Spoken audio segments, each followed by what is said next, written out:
So for today's video is we're going to poultry sa iPubs poultry. So mga today tag poultry guys kay mananaw ta kung giunsa nila pagpakaon ang mga manok.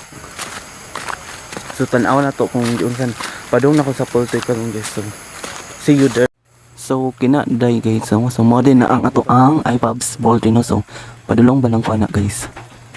So after that, naabot na tamo na ang atubangan dyan sa poultry. Mula siya og eskwelahan no, mula siya kay sa kinakataas bitaw niya. Then mo na ang agianan na mag-deliver sila og feeds guys dira sila manggami.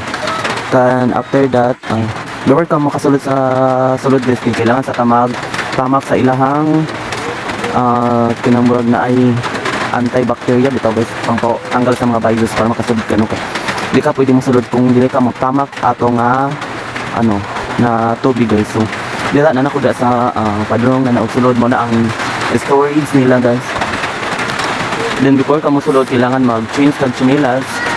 Padrong na dyan na siya sa manukan. So mo na ang manukan guys over nasa mga 6,000 plus man ata na guys. So nadira na dili ko sure kung 6,000. So mo na ang manok guys. So medyo dako na. Then RBS na karong 10 to 11 dili ko sure kung 10 to 11 no. So mo din nato saksan din nato guys kung unsaon og pagkaon nila sa manok or unsa ilang pamaagi sa pagpakaon sa manok. So mo na guys, so duha na sila ang maintenance guys. Umaga sa ginatawag nila og blackman. So ato silang doon ng tagsa guys. So kung unsaon nila pagpakaon sa manok kung unsa ilang pamaagi para sa pagpakaon sa manok. So ay kina guys so nasaksan din ni guys kung unsa nila pagpakaon ang manok. Tanawa. So dili jud ka magtipid og pagkaon na guys. Sa isa ka sako muhurot sila og 23 sacks. Dili ko sure kung 23 sacks. So man na ilang hot nun sa isa ka adlaw siguro na guys. So ibig ko kung nakada so wala ang guys. So taas kina siya na poultry guys. Taas mo na siya og eskwelahan. Taas pa na sa eskwelahan ka matawag na siya og second floor man na kay so dala guys. So mo na ang pamaagi sa ilang pagpakaon sa manok. Mo na guys. So hago siya pero worth it man pod kay mabawi man sa timbang sa manok ug sa kadakon sa manok. Mo na siya guys. Di ka magtipid og feeds ibuhos dun mo tanan. Nga na ang pamaagi sa pagpakaon sa manok. Mo nga na. Tapos after that pagkahuman na kay ilahan na pud ng tubig, patubigan na po na nila guys. Di na siya pwedeng hotan og tubig ang manok no kay basing magkasipon na nun.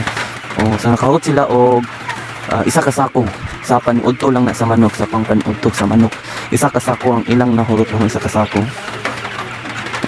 Dapat medyo ka magtipid sa feeds guys. Kung unsay sa feeds ipakaon jud.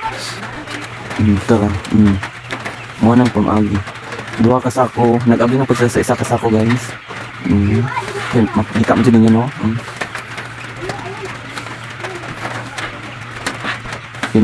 Mauna guys.